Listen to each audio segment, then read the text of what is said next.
This week, we're visiting the Mile High City, the capital of one of America's most beautiful states. From creative neighborhoods, incredible food, stunning mountain views, and even beer baths, Denver is packed with unique experiences and easy access to nature, all just minutes from downtown. Oh my goodness, this is so worth it! Colorado has been on my bucket list for years, so I am so excited to be here. This week we're going to find all the unique places and things to do that makes Denver so awesome. After an incredible trip abroad, we are back in the States, and this week we're here in Colorado, which is one of the states I've always wanted to come to. We think we've compiled the perfect list of things to do in the city and the surrounding areas. So we're going to start off this series in Denver and exploring the city center first and then the surrounding areas. Next, we're going to hit up Denver's best day trip and see some of the mountains in the northwest of town. And then we're going to spend a couple of days in Colorado Springs to see what all they have to offer down south of the city. And then we're going to finish our trip here in Colorado with Colorado's most scenic railway. So like, subscribe, and hit that bell notification so you don't miss out on this awesome adventure. But now let's go make our way around the Mile High City. Woo. We started off our time in Colorado arriving into their infamous airport late the night before, which let us catch a glimpse of Lucifer all lit up. But we'll touch more on him later in the video. But for now, we're gonna get our day started with some breakfast at Odie B's. Odie B's is a fun 90s themed spot, and there are two locations in Denver, one in Sunnyside and one in RiNo, which is where we're staying. As soon as we got there, we were immediately greeted with some awesome tunes to get our day started and an absolutely banging breakfast.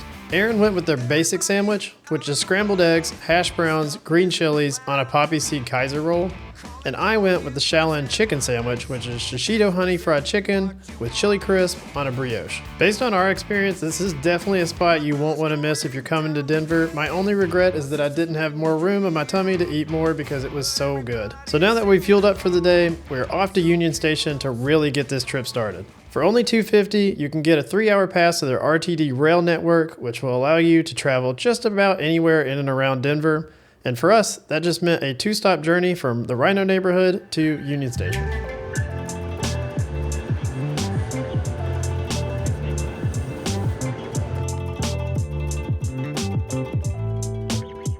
This is Denver's Union Station. The station's really cool because it's multimodal, which means that the Amtrak and the RTD line, so the bus line and the rail line, all run through here. The station was built in 1881, and then in 2014, it did a complete renovation. And on the inside, there's bars, shops, restaurants, and even a hotel. So let's go check it out.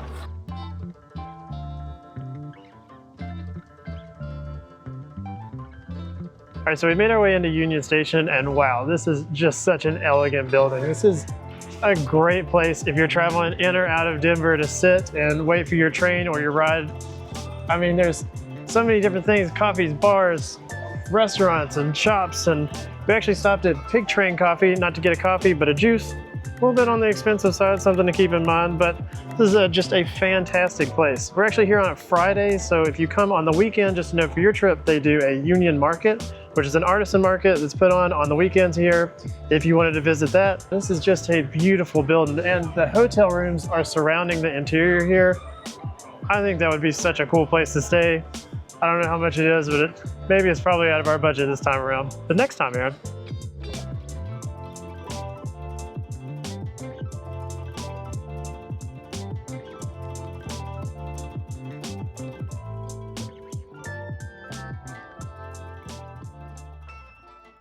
This is Larimer Square, and this is where Denver got its start.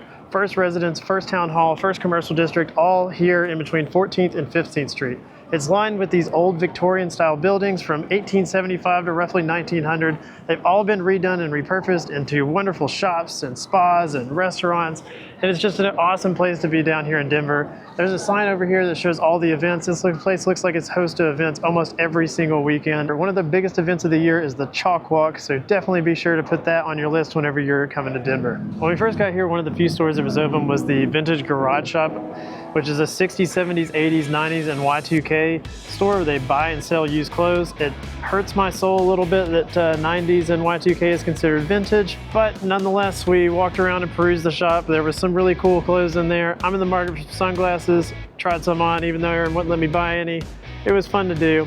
They were also playing cartoons inside, so we decided to get a beer and watch some cartoons. We watched some Scooby-Doo, some Sabrina the Witch. The nostalgia hit hard when we were in there, and it was a really cool place to grab a beer and watch some cartoons.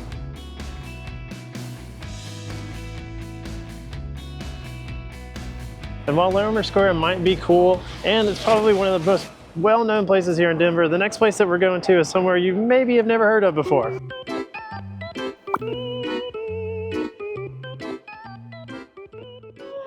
So I don't know if you can hear it right now. These are pre-recorded sounds. We actually found this on Atlas Obscura. If you don't know what that is, you should totally check that out. But it tells you like little weird quirky things that you can find in different cities.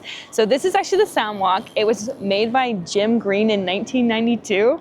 But they do all kinds of different sounds. So we've already heard a woman yodeling, a rooster, a horse that's happening right now. This is so crazy. What a cool, interesting way to make like great fun. There's some traffic there.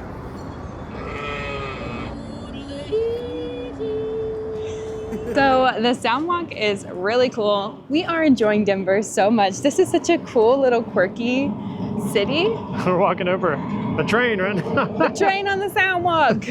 I just love it. I love this place, honestly. I love all the secondhand. I love the natural shops. This place has been really great so far. It's kind of cool. It makes like just like a random sidewalk here. Interesting. But now this little road's taking us to another little whimsical thing that we found in Denver we wanted to go check out. So we will catch you over by the convention center in just a few minutes. Okay, so we made it to our next stop. Behind me is the Big Blue Bear, or should I say above me. He's 40 feet tall, absolutely massive. He was built in 2004. Fun fact about him, they actually 3D printed him, and then when they decided to make him huge, they printed out thousands of little triangles and put those together, and that's actually how they made him. So the color of him, of course, is blue, and actually that was a mistake. He was supposed to be sandstone. He was supposed to be more of like the colors of Colorado, but the blue was a mistake, but I think it was not a mistake. I think it's awesome. He's great. I love him. I've been waiting this whole time to come see him. As we walked up here, we saw some signs. There's actually America's largest beer festival is happening in Denver this weekend. I think he's trying to get a little sneak peek of what they got going on at the beer festival. Bye, Big Bear. We've worked up a little bit of an appetite running around downtown, so we're gonna head a little bit back up north to where we started the day from, to the RiNo neighborhood, and grab some lunch.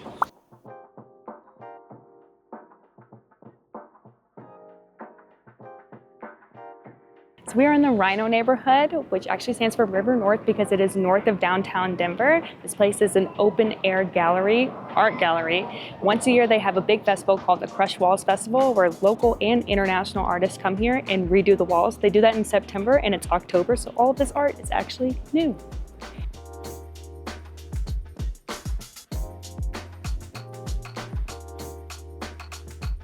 So we just left Denver Central Market. It was really cool. It was a little bit much for us. There's a lot of people and not a whole lot of space in there. It's packed pretty tightly.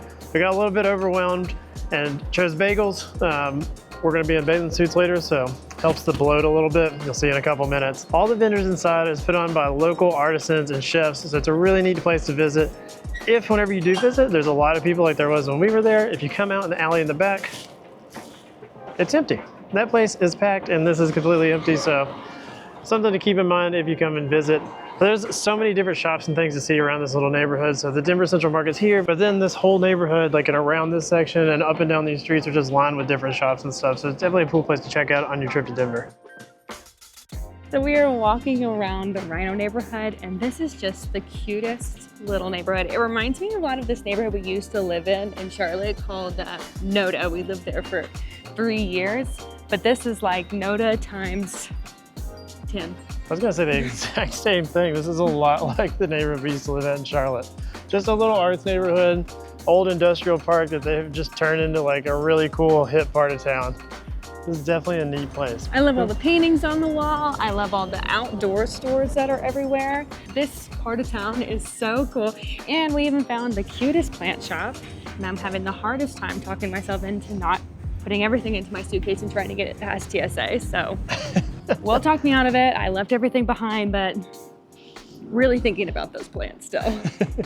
But remember we said that we had to put on bathing suits a little bit later? Mm-hmm. We saw this and it was just too unique that we just couldn't pass it up. So we're gonna head there now. We will catch up with you in a few minutes for a little bit of a spa action. Oh. Beer spa.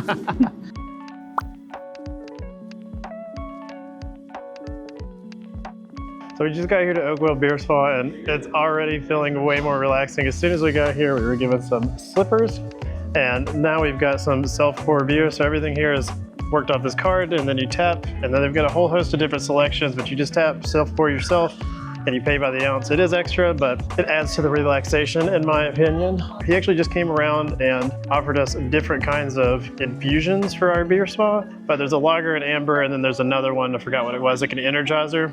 We went with the calming one, I do remember that part. But now we're just kicking back, relaxing, and waiting for our appointment so we can hop in the spa. This is my first ever spa experience.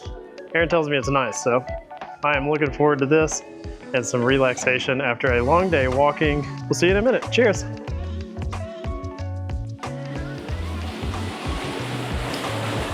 Wow.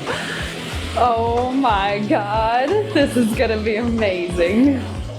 After being introduced to our private room with our infused bath, robes, a sauna, and a shower, we were given some instructions before getting in. First, robes. Then 10 to 20 minutes in their infrared sauna, followed up by a quick 15-second ice shower to get the blood flowing. Neither of us made it 15 seconds. And then, finally, you're ready for the beer spa. Oh my God, smell that.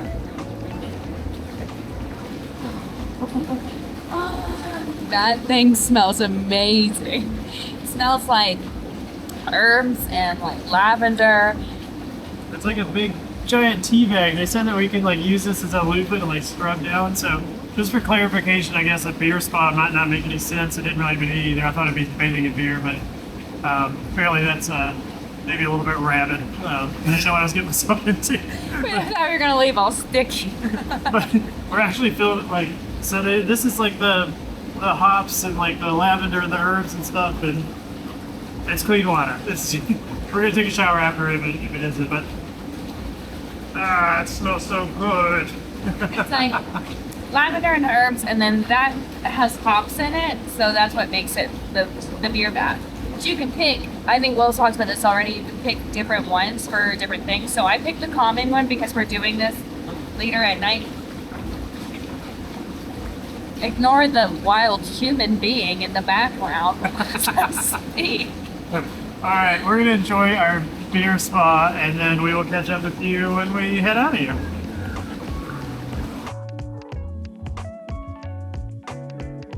Alright y'all, so we finished our spa and I might be a spa guy. I don't know, like I haven't felt this relaxed in quite some time. It might just be the heat and the alcohol, but hey, you know, it works. It works. I feel amazing. Erin's feeling the same way. We're actually in the quiet room right now, so we're supposed to be quiet, so sorry. But yeah, after you get out of your shower, you're more than welcome to hang out here and, you know, drink more or get some snacks. We actually have some banana chips we're going to snack on. But we need to temperature equalize because we spent 90 minutes in like heat. And then we took a shower at the end to get cleaned up. I smell like $1 billion. This is amazing. It was a little bit expensive, but honestly, I haven't felt this good in a long time. But I think that's going to do it for us tonight. So stay tuned because we have a big day tomorrow where we get outside of the city a little bit and see what the Denver suburbs-ish, maybe if you can call them suburbs, has to offer. So we'll see you tomorrow. Good morning. Like we were saying yesterday, Colorado has been top of my bucket list for a really long time, and seriously, it's not disappointing. Yesterday we spent the day walking around the inner city, like more downtown. Today we are getting in the car, we're going outside the city, and yeah, we've actually started our day here in a neighborhood called Berkeley. It's just like a little residential neighborhood. They've got like parks and shops and stuff. They're kind of known for this Tennyson Street, but we're actually here because we wanted to try a breakfast spot where they have the Denver's best breakfast burritos. It's been popping up all over my Instagram feed, so we figured that we would check it out. Try, yeah. And like, honestly, it was banging. it was so good. And they had like this house-made hot sauce that was like actually truly very spicy. Yeah, it was normally really good. Like I was expecting like a Cholula level. No, it's called Diablo sauce. You can actually buy it too. It's like it's super good. Really, but that was good. Then we grabbed a coffee at Huckleberry Roasters. Huckleberry Roasters. So cute. And now we're walking around because we're waiting on, I saw there's we walked past a used gear shop, doesn't open until 10. So we have like 45 minutes. I'm gonna go see if I can find any treasures. I'm sure there's plenty of treasures. I love it here. The people are so kind. Everything's clean, neat, and green. I honestly could totally see myself living here. It's definitely a neat little area, but we're gonna go poke around the neighborhood and then we will catch up with you at the Red Rocks Amphitheatre here in just a few minutes. Ooh, Red Rocks, here we go.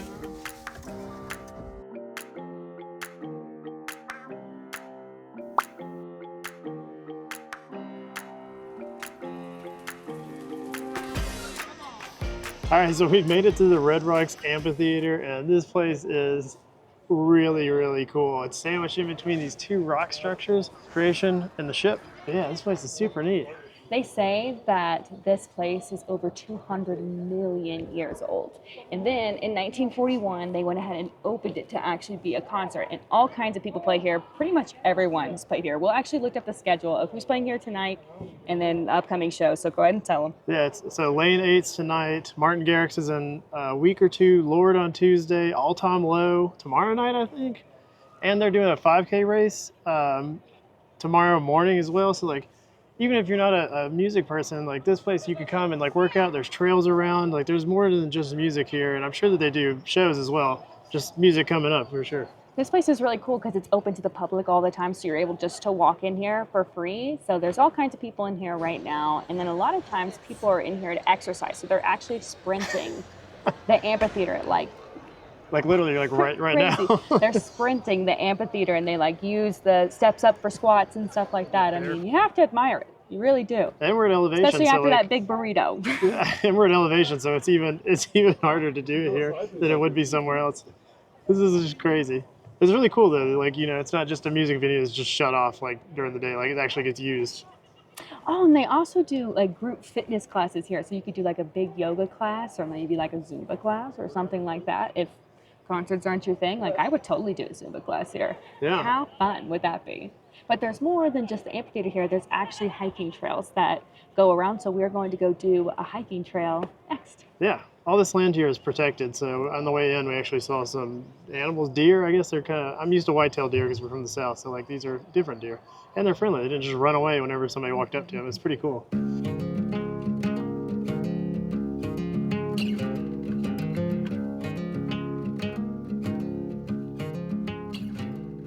So we started down this Trading Post Trail loop, and this seems to be like one of the easier hikes here. But before we got here, we went to the museum, the Red Rocks Museum, and it had like all kinds of fascinating information. It was like, had plaques of every band that's played there in their first year.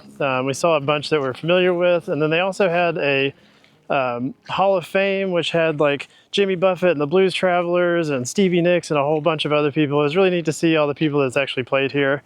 And they had a sign of the first band one of the first bands that ever played here. You can tell they've made a lot of improvements since that's happened.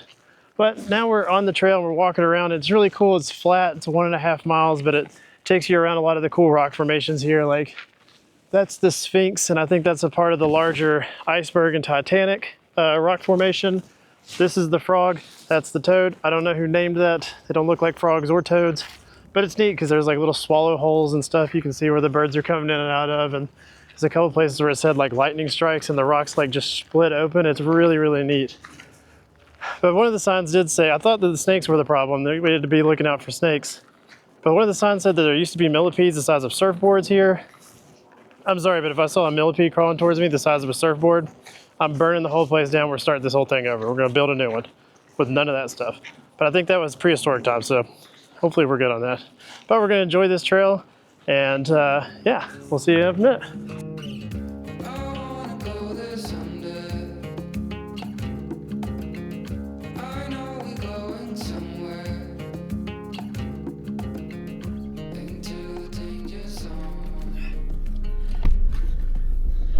All right, so we have left Red Rocks Amphitheater. That was so cute, so much fun. I can't believe that it's like been there for that long. They turned just the rocks into an amphitheater. Like, that's so crazy. Yeah. We did a short hike called the Trading Post. It's pretty popular, but if you go, you should definitely check it out because you get to go around all the rock formations, and they name the different rock formations and they tell you why. So it's a pretty cool way to get to see most of the things that are out there. But now we've left the Red Rocks Amphitheater and we've gotten on. We drove to our next place, which was all the way across town. It's the exact opposite. So if you like look at Denver like this, Red Rocks is like down here. We are all the way up here now.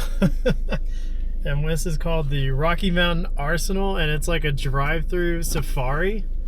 I found this online and I can't believe that it's free. Like, someone pinch me. There's no way that this is free. I am 12 out of 10. So excited right now. I hope we see a buffalo. Maybe it's a bison. I'm not sure which one it is. But it's supposed to be like a drive-through safari with like Western animals. Local animals. So like the bighorn sheep, bison, goats, not goats. What are they? Billy goats. Yeah, like billy goats and stuff like that. We're gonna find out. It's gonna be great, okay? We'll show you what we're gonna figure it out at the same time. Okay, so we are about 1 mile in right now on the Wildlife Refuge drive-through trail right now. We haven't seen anything yet, but we wanted to talk a little bit more about it. It's 15,000 acres. Apparently there's over 330 different kinds of species that have been documented here before, which is wild. The trail is paved, so you have to stay on the paved trail the whole time, but there are several places where you can pull over and then get out of the car if you do see something. So every time we see a car pulled over, we're like, should we pull over? Is that where they are? Is that where the bison are? It looks like the pullover spots are connected to trails too, so like we saw somebody running. I guess you can just walk through here. There's a bison crossing sign. I've only seen poop. I've only seen bison poop so far. Yeah, but that is how we know they're here. Somewhere. We haven't found them yet. We're gonna find them though. How can a bison hide? Okay, bison are huge. They're pretty good at it right now.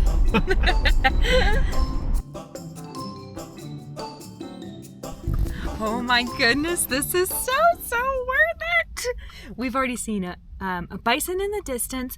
There's some deer, like big antlered deer, so we're gonna need to try to get closer to see if we can get a better video of them. But then there's hundreds and hundreds of prairie dogs everywhere, and you can hear them because they're making these cute little chirping sounds, and they pop out of the ground. They're everywhere, and they are so cute.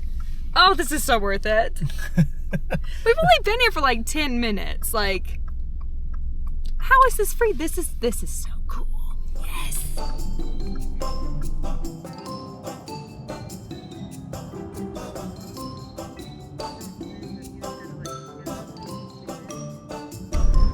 I'm having a fantastic time. This is the best. Every city should have this. This is amazing. Imagine back home you had bears and deer and foxes. It'd be kind of cool. All right, so we are just finishing the, what is it called? The wildlife loop? So we are just finishing the wildlife loop, and 12 out of 10, if you're coming to Denver, you absolutely need to do this. I know I mentioned it before, but it's completely free. We saw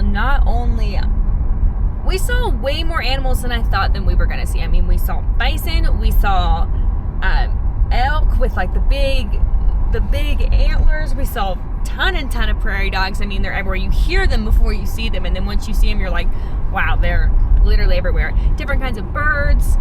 I mean, like, honestly, I could spend all day here. This place is so cool. Don't let Erin fool you. We made it around twice. Oh yeah, I made him take me twice, and I really would love to go a third time, but I don't know if I'm gonna be able to talk him into it. It is definitely super cool. And yeah, if you're coming to Denver and have a car or have the means to get over here, and you like animals, I guess, and it's really pretty because you can see Denver off in the background, and like it just rained in between the two times we went, and you can kind of see like a mist in the distance. A little bit of the animals are more active. It's super cool. But as the video comes to a close, there's one more place that we wanted to showcase as we are in Denver, and It wouldn't be a Denver video if we didn't talk about their crazy demonic airport. So we're heading there next.